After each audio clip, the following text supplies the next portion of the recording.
Preparation is one of the most important traits in a football coach, and this is evident in a range of ways, from communicating with parents to choosing your team for a match day. But arguably the most important role of a coach in terms of player development is preparing and delivering a training session. In today's video, we're going to be discussing 5 factors that you should consider when preparing a training exercise. And as we go through them, we're going to be devising a training exercise of our own that we could use in a generic training session. Let's get into it.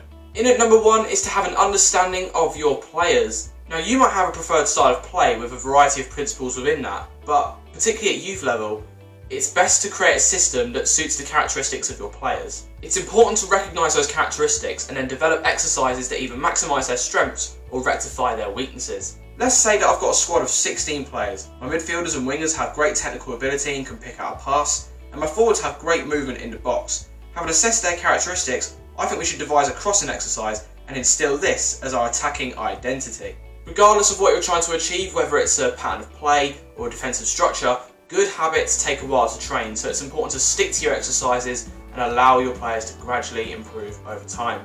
Input number 2 is to understand the area and equipment available to you. Once you have a rough idea for your exercise, you need to consider if you have the space available to conduct it, and if so, how much you have to work with. Let's say that this is our pitch that we've booked out for training. If you don't have a pitch, then of course you can mark one out using some cones or spots or whatever you've got available to you. Now let's decide on how much space you've got to work with. Do you only have a third of the pitch to work in? Do you have half a pitch to work in? Perhaps you've got the entirety of the field. But for the purpose of our example, let's say that a third would be suitable for what we're trying to achieve. If your exercise doesn't require the entire pitch, then don't use it all up just for the sake of it. Choose a segment of the pitch whereby you're conducting your exercise in the space that it would occur in a match scenario. It's important to get your players into that mindset of a real game, and to do that, we want to train our players in that environment. In terms of equipment, make sure you know what you have available to you prior to training. The last thing you want is to turn up to training, ready to do your exercise, and then realise you don't have the equipment you need and you have to scrap your plans. Now that we know what equipment we've got available to us, let's plan an exercise. So here is our third of the pitch, and for the purpose of this example, let's say we've got some cones, poles, balls and a goal to work with. We'll start off with a few cone grids in the box as areas to cross into. In fact, let's join those cones together on our drawing so that we can see those grids. Let's have some poles on the outside here as a marker of where the crosses are coming from. We'll have a keeper in goal, a player and a coach on each flank, and a player through the middle. So now that we've got everything in place, let me show you how this exercise is going to work. So the coach will be starting off with the ball and he'll play it down the wing for the winger on his side. The pass should go in between the poles, as you can see, and find the winger on the run. Simultaneously, you can see the centre forward is making a run into one of those 3 grids of his choice, and the winger on the far side is starting to make a run as well. The winger with the ball must then get his head up and find the runner with a cross to finish. And as this happens, the winger on the far side should be ready to react at the back post should the cross be overhit. And then on the next turn, we do the same coming from the other side. So the right winger is played down the line by the coach, they put the cross in for the centre forward, and the left winger needs to be in there, ready to react if the cross is overhit. Now here's something really key. I want you to think about how you're going to rotate players in between the reps of this exercise, because in this instance we've got a squad of 16 to think about, and we want to make sure they're all getting a good go at this. Looking at our example, we've got our keeper in net, so we've got 15 outfield players that we need to manage here. You can see 3 players are doing the exercise at a time, so we could have 3 queues of 5. Once that's done, we need to sort out a way of rotating the players so that they're not all doing the same job every single time. So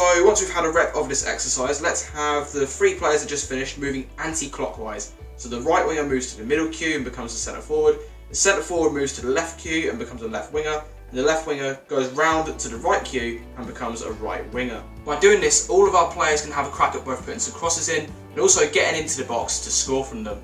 Input number 3 is where you come into your own as a coach, and that is to identify some key coaching points. Now when you're watching your exercise unfold, as a coach you need to be ready to intervene when necessary. You don't want to be just standing on the side distant from what's going on. You need to be watching closely, paying attention to detail, and ensuring that the exercise is going how you planned it. Naturally, if it's a new exercise, it's going to take your players a little bit of time just to get up to speed with what they need to do, but it's important that you prepare some key coaching points that can help your players with both the technical and mental aspects of the exercise. So let's recap what happens in our example. The coach plays it through the poles for the winger to run onto. Once the winger reaches the second pole, they cross it into the grid that the centre forward has made a run into, and they apply the finish. So when we're talking about coaching points, we're looking for things like technique, we're looking for things like movement, we're looking for things like timing, all these different variables that make up a skill. Now, Your coaching points will depend on the exercise that you're running and what you're trying to achieve, but for now, let's note some down for our example. So looking at our wingers, we want to make sure they're getting their head up, identifying where the forward is directing their run, and looking to cross into that respective grid. We also want to make sure the wingers are choosing the right type of cross depending on the run of the striker, whether that's a whip ball, a lofted ball, or a cutback. It's up to the players to work out which one is best suited for the forward, but of course you as the coach can tell them if necessary. Looking at the forwards, it's important that they time their runs correctly in order to meet the crosses. If they're going for the grids on the post, then they should be looking to hit them at full speed, whereas if their target is the grid on the penalty spot, they should delay their runs slightly as there's less distance to cover. We also want to be making sure the forwards are deciding their shot types depending on their positions. If they're racing into one of the grids on the posts, they should be looking to use the pace of the ball and guide it towards goal, whereas if they're going for the grid on the penalty spot, they should look to strike it with a bit more power as the distance to goal is greater. So there's 4 coaching points right there that we can take into this exercise. Now, we should never underestimate the importance of coaching points because they are what help us refine the individual skills of our players, which is ultimately what coaching is all about. In at number 4 is to add progressions and simplifications.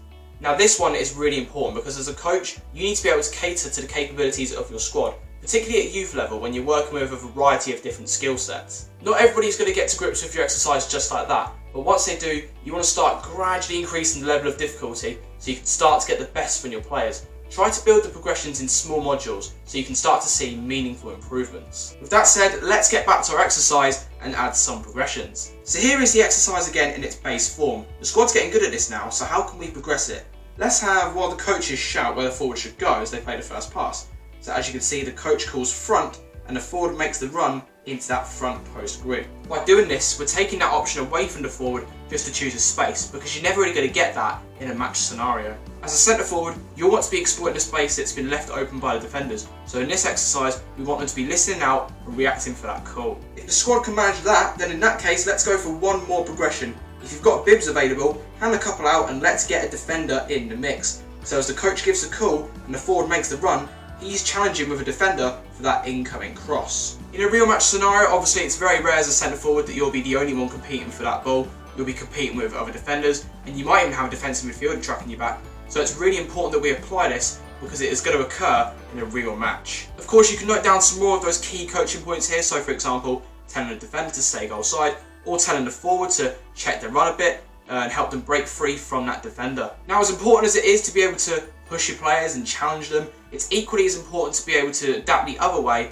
and apply simplification if need be. A couple of things we could do here if the players are struggling a bit is maybe to increase the size of the grids, or we can get rid of the penalty spot grid and just have front and back post grids. These simplifications would benefit the players because they both provide more room for error and they would both yield better results in the short term. And the 5th and final point on our list is to be mindful of time. Once everything is complete, from your idea to your coaching points to your progressions, you need to consider how long your exercise is and how it's going to fit into your training session. So let's create a hypothetical session for our 16-man squad, and we've got our pitch booked for an hour. A session should always start with a period of fitness training, so we'll add 15 minutes of that.